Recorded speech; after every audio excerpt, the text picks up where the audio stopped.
4장 5절 말씀입니다.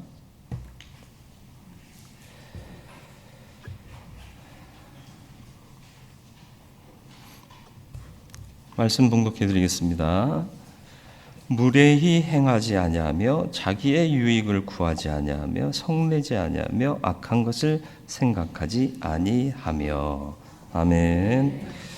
오늘도 말씀 앞에 섭니다. 주의 뜻을 알게 하시고 아는 대로 순종하며 또 하나님의 뜻을 이루어갈 수 있는 성도요 자녀 되게 하여 주옵소서.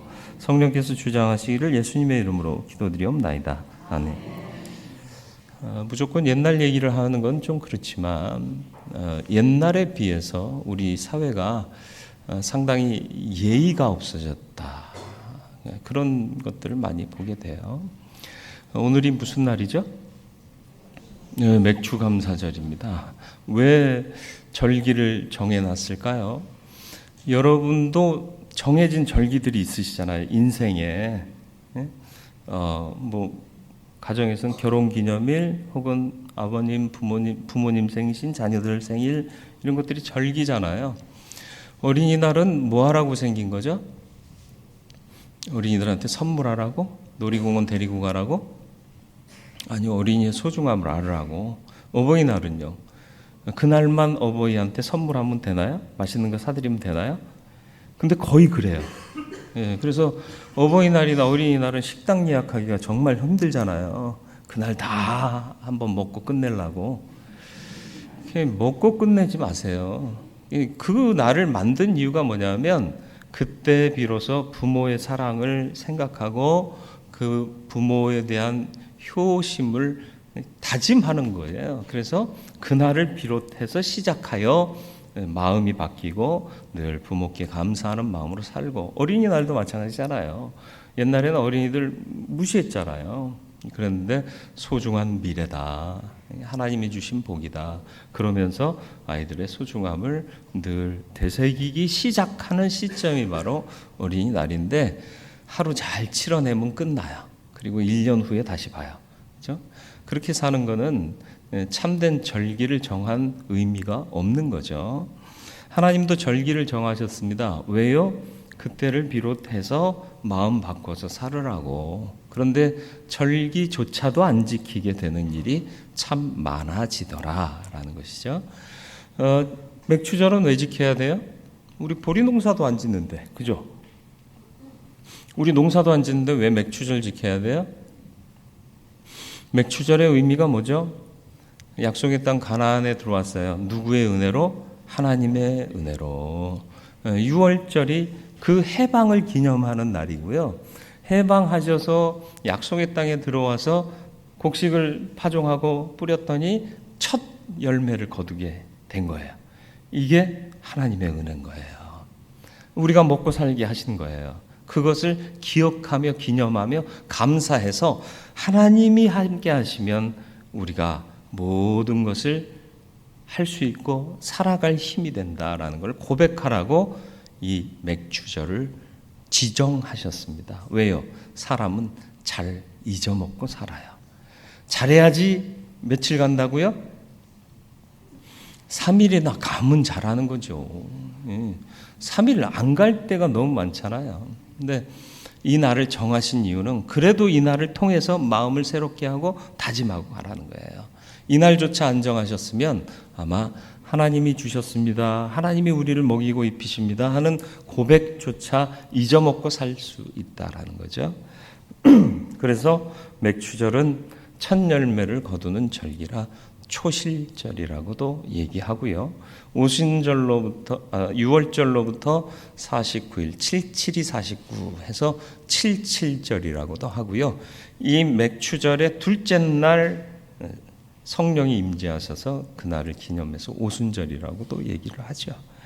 어쨌든 감사를 잃으면 사람답게 살지 못해요. 작은 것에도 감사할 수 있을 때 하나님은 더 큰 것을 주신다. 이 사실을 잊지 말고 작은 것에 감사하면서 살아갔으면 좋겠어요.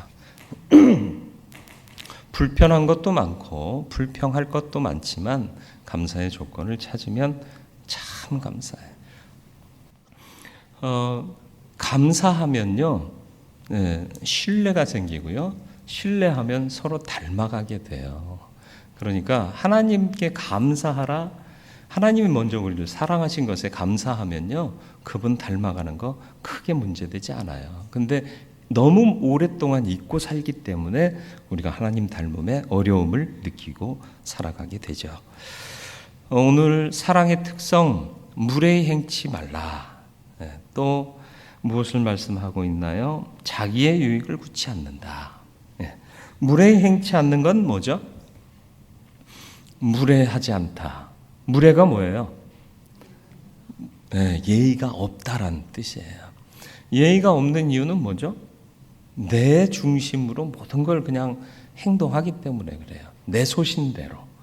그러면 무례할 수밖에 없거든요. 음식 먹을 때 제일 편한 행동 방식은 뭐죠? 먹고 싶은 거 이렇게 골라가지고 그 안에서 좋은 거 쏙 빼먹고 이렇게 먹으면 편하잖아요. 근데 이게 예의 바른 모습이에요? 아니잖아요. 그건 나는 맛있게 먹을 수 있지만 남이 불쾌해질 수 있는 가능성이 있기 때문에 잘 먹고 해치지 않고 씹을 때에도 조용히 씹고 그러면 서로가 좋아진다는 거예요. 조금 내가 불편해지면 서로가 편안해질 수 있다. 이게 예의입니다. 예의. 그리고 내 중심으로 살지 않는 것, 그것 자체가 예의를 지키는 거죠. 오늘 한국 사회가요, 너무 많이 무례해졌어요. 그래서 저를 배제하는 거 아니에요? 다 포함해서요. 전체에서 한국 사회가 무례해졌는데 왜 그런가? 자꾸 이게 매스컴도 문화도 그걸 부추겨가는 것 같아요. 나 좋으면 됐다. 내가 하고 싶은 대로 한다. 그러니까 자기중심적으로 모든 것들이 운영되고 되어져 가고 있다라는 거죠. 막말하는 사회가 됐잖아요. 그죠? 국회의원 얘기를 하면 어쩌는지 모르지만 옛날에 국회의원을 선량이라는 표현을 썼어요.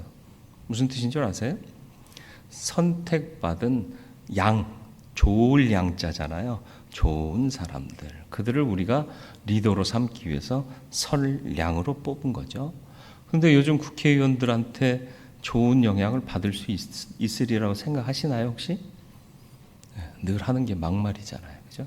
보도되는 게, 연일 보도되는 게 막말이에요. 무례한 거죠. 무례하지 않으면 안 되는 이유는 뭐냐 하면 무례하고 불편한 게 기억에 많이 남는데요. 그래서 제가 개인적으로 국회의원 한 분을 만나서 왜들 그렇게 싸우시냐고 그랬더니 그렇게 막 싸워야 이름이 알려진대요. 그리고 그 사건이 지나면 그 사람이 싸웠던 것에 대한 기억은 없고 그 사람의 이름은 기억에 남는다는 거예요. 그래서 다음에 국회의원 또 투표할 때 이 사람 하면서 찍을 수 있다는 거죠. 그게 국회의원이 해야 할 일인가요? 재선되는 건 참 중요한 일이지만 내가 왜 국회의원이 돼야 하는지 그 자체를 까먹은 거예요. 마찬가지로 우리도 그리스도인이잖아요. 그리스도인이 해야 할 일은 뭐죠? 그리스도를 닮아가는 자고 하나님을 닮아가는 하나님의 자녀가 돼야 돼요. 그런데 그 기본적인 기초가 없어지니까 내 중심으로 내 멋대로 이렇게 되는 경우가 참 많습니다. 자기 소신에 오른 대로 이게 패망의 지름길이거든요. 하나님 뜻, 주님 뜻이 우리 가치 기준의 기준이 되어지기를 축원합니다. 주님 닮아가는 게 우리의 믿음이잖아요. 주님도 무례히 행치 않으셨습니다. 물론 악에 대해서는 강하고 완고하셨지만 모든 일을 대할 때 무례하지 않으셨습니다. 그래서 하나님 주님을 바라보며 그 사랑에 감격하며 그분께 감사하는 삶을 사는 사람이라면 그분의 인격을 닮아가야 한다라는 것입니다. 우리는 대부분 우리가 하는 권면이나 행동이나 말, 결정 이런 것들의 기준을 옳으냐 그르냐로 두어요. 그러나 그건 잘못된 거고요. 주님 보시기에 어떠하냐로 그 기준을 둬야 됩니다. 왜요? 주님은 사랑이시기 때문에. 사랑 없는 오름은요, 잔혹해질 수 있습니다. 그래서 내가 한 말이 틀려? 이런 말 가끔 들으시나요? 틀리지 않은 바른 말을 했고 옳은 말을 했을지라도 사랑이 기초되지 않으면, 주님이 기준되어지지 않으면 그것이 오히려 악한 말보다 더 해로운 말이 될 수밖에 없다. 그러니까 뒤늦어지더라도 주님 사랑에 근거하여 언행을 결정해야 하는 것이 그리스도인의 삶입니다. 그렇게 되어지기를 축원합니다. 100% 진리를 할지라도, 아무리 옳은 얘기를 할지라도 사랑을 근거하지 않은 옳은 얘기, 맞는 얘기는 사람을 힘들게 한다. 교회에서도 사실 서로 아파하고 또 갈등이 생기는 이유들을 보면 맞고 틀리는 것의 개념이 아니에요. 다 하시는 말씀들 다 옳아요. 틀린 말 없어요. 그러나 내가 말할 때 주님의 사랑을 근거하여 말하고 있느냐, 여기서 예냐 아니냐가, 무례하냐 예의가 있느냐가 결정된다는 거죠. 주님은 항상 우리를 위해서 수고하시고 우리를 위해서 십자가를 지셨잖아요. 당신의 이익이나 만족보다는 만나는 이들의 유익과 구원을 위해서 희생하셨잖아요. 얼마나 피곤하셨으면 풍랑이 일어 물이 들이치는 배 고물에 누워서 잠이 드셨겠느냐는 거예요. 쉴 곳이 없었어요. 그러니까 풍랑이 있는 바다를 가는데 제자들은 두려워 떨고 있고 물이 들이치는 그런 상황 속에서도 주님은 고물에서 고물을 베고 주무시더라. 결국은 이타적인 삶을 사시느라고 자신의 편안과 유익이나 휴식을 돌보지 않으셨더라라는 것이죠. 사람들은 참 희한해요. 그러면 더 잘 섬기고 더 잘 해야 될 것 같은데 당연히 그래야 되는 줄 알아요. 서로 사랑의 개념을 사람들은 잘 모르는 거죠. 내가 이만큼 받았으니 난 이만큼 더 해드려야지 하는 마음으로 서로 살아가면 다툼이나 뭐 또 서운함이나 아픔이나 없을 것인데, 그건 당연히 그 사람이니까 해야 되는 거고 나는 뭐 이 정도 했으면 됐고, 이런 생각들. 서로 사랑에 빚진 자답게 살아가면 무례히 행치 아니하고 서로 더 깊은 사랑으로 나아가게 될 줄로 믿습니다. 두 번째는 자기 유익을 구하지 않는다. 맞습니다. 기준이 내가 아닌 주님이셔야 한다고 말씀드린 것처럼 내 유익을 구하는 삶 때문에 사람들이 힘들어지는 거예요. 여러분, 돈만 있으면 땅 사고 싶으시죠? 돈이 없어서 땅을 못 사죠. 어디다 땅 사면 될까요? 개발될 곳에 땅 사면 돼요. 그거 모르셨어요? 그러면 돈 버는 거예요. 네. 근데 개발될 곳을 누가 알게 해요? 정책 위반자들이 알아요. 좋은 자리는 지들이 먼저 찜해요. 이건 아닌 거예요. 공정하게 가야 되는데 그러지 말아야 되는 거예요. 공정하기가 너무 힘들어요. 내 밥 챙기기가 먼저예요. 그러니까 사회가 너무 잔혹해지고 힘들어지는 거예요. 양보할 줄 알고 같이 상생할 줄 아는 가치가 우리 안에 있어야 하는데, 이건 우리의 어떤 도덕률이나 좋은 마음으로 되지 않습니다. 주님의 마음이요. 주님의 마음을 품지 않는 한은 이 일 불가합니다. 우리나라가 참 못살고 어려웠던 시절이 있었어요. 우리 장로님도 아까 기도하셨지만, 근데 우리가 어떻게 이렇게 잘 살게 됐죠?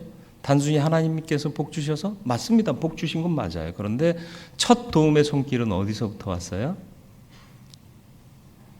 주를 믿는 자들로부터 왔어요. 전후 한국 사회를 보듬어 줬던 사람들이 누구예요? 다른 나라 그리스도인들이에요. 이 나라가 어디에 붙어 있는지도 몰랐어요. 그럼에도 불구하고 가난하고 병들고 전후에 너무 불쌍한 나라에 있다. 우리가 돕지 않으면 누가 도우리 하니까 그 사람들이 주님의 마음으로 내게 있는 것들을 내어서 시작된 일들이 오늘 우리를 만들어 놓은 거예요. 그러니까 우리도 나와 이해관계가 없을지라도 어렵고 힘든 자들을 향해서 무언가를 제공할 수 있다면 그것보다 더 큰 복은 없다. 그 일을 누가 갚으신다? 하나님이 갚으신다. 미국이 이러네 저러네 해도 부국이 된 이유가 거기에 있는 거예요. 근데 이제 그 일을 안 한다? 그러면 하나님께서 또 다시 정리하실 거예요. 그 값을 주실 거예요. 그러나 그 전 세대들이 그 많은 씨앗을 뿌려놨기 때문에 그들이 부요한 나라가 된 겁니다. 이기적이지 않고 자기중심적이지 않은 삶을 살기가 쉽지는 않습니다. 그러나 그렇게 사는 것이 마땅한 그리스도인의 삶입니다. 빌립보서 2장 3절로 5절 말씀을 새번역본으로 우리 한번 같이 천천히 읽어보겠습니다. 무슨 말을 하든지 경쟁심이나 허용으로 하지 말고 겸손한 마음으로 하고 자기보다 서로 남을 낮게 여기십시오. 또한 여러분은 자기 일만 돌보지 말고 서로 다른 사람들의 일도 돌보아 주십시오. 여러분 안에 이 마음을 품으십시오. 그것은 곧 그리스도 예수의 마음이기도 합니다. 아멘. 내 일만 바빠 살지 말고 남의 일도 돌보아 주십시오. 그리고 내가 누구보다 낫다라는 우월감 갖지 말고 남을 오히려 나보다 낫다라고 생각해라 말이죠. 나보다 배우지는 덜 했어도 배우는 건 덜 했어도 참 사람이 따뜻한 마음이 있다. 참 훌륭한 사람이다. 남을 낮게 여기는 거예요. 다른 차원에서는요. 재물은 나보다 적지만 그래도 참 마음이 부유한 사람이구나. 나보다 낮게 여기는 거죠. 예수님의 말과 행동과 그 기적에서는 이기심을 찾아볼 수 없습니다. 자신을 위해 행하신 기적은 한 개도 없고요. 자신을 위해서 사신 부분도 거의 없습니다. 오로지 하나님의 뜻이 먼저였고 그 다음은 사람들을 위해서 베푸신 일밖에는 없습니다. 선한 선교사님들 보면 참 도전이 돼요. 저는 방글라데시 제가 대표로 다녀왔지만 너무 은혜가 됐어요. 왜냐하면 여기 사는 것만 해도 난 참 하나님의 은혜 없이는 될 것이 아니다 이 생각했어요. 여기 와서 사는 것 자체가 참 선교다 이런 생각을 했다는 거예요. 다른 거 안 하고 와서 여기 사람들하고 같이 먹고 같이 사는 것 자체가 선교다 생각했어요. 더 좋은 나라들도 있어요. 더 좋은 조건도 있습니다. 한국에서 또 일할 수 있는 곳 찾으면 왜 없겠어요. 그러나 하나님이 명하시니까 그 명 받들고 나의 유익보다는 아직 주를 알지 못해서 이 흑암 가운데 있는 어둠에 사로잡힌 영들을 구원하기 위해서 복음 들고 사역하는 그 모습, 사랑 때문입니다. 그런 사랑이 우리 안에도 있어서 보내진 선교사들을 또 후원할 수 있는 남아있는 선교사들 되기를 바랍니다. 그래서 우리의 모든 행위는 하나님의 사랑이 근거 되기를 축원합니다. 무례히 행치 마세요. 내 좋을 대로 행하지 마시고요. 하나님 기뻐하실 일을 행하는 것이 맞습니다. 그것이 무례히 행치 않는 삶의 비결입니다. 또 자기의 유익을 구하지 않아야 합니다. 왜요? 하나님이 영광 받으시고 하나님이 기뻐하실 일을 해야 될 사명이 있을 뿐만 아니라 그렇게 살면 하나님이 갚아주시고 하나님이 채워주실 것이기 때문입니다. 믿음 안에서 하나님의 사랑을 닮아가는 무례히 행치 않고 자기 유익을 구하지 않을 수 있는 믿음의 사람들 되기를 주님의 이름으로 축원을 드립니다.